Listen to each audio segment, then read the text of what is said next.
আকাশেৰে নামি আহা বৰষুণ বৰষুণ বৰষুণ বৰষুণ। নমস্কাৰ বন্ধু বান্ধৱীসকল, আকৌ এটি নতুন ভিডিঅ'লৈ আপোনালোক সকলোকে স্বাগতম জনাইছোঁ। ভিডিঅ'টো দেখি নিশ্চয় আপোনালোকে গমেই পাইছে কিহৰ কথা ক'বলৈ ওলাইছোঁ। হয়, আজি অকণমান বৰষুণৰ বিষয়ে জানো আহক।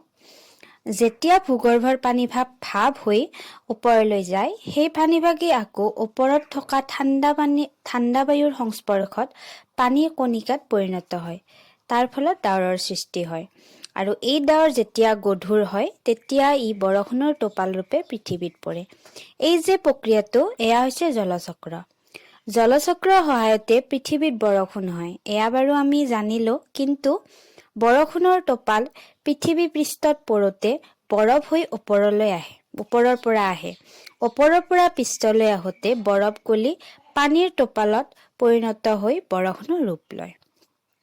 বহুতে ভাবে যে বৰষুণৰ টোপালবোৰ আমাৰ চকু পানীৰ নিচিনা সৰু সৰু, কিন্তু তেনেকুৱা নহয়।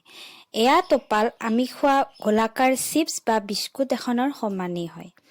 এই বৰষুণৰ টোপালটো পৃথিৱী পৃষ্ঠলৈ আহোঁতে দুটাতকৈ অধিক ভাগত ভাঙি যায়, অত্যাধিক চাপৰ ফলত।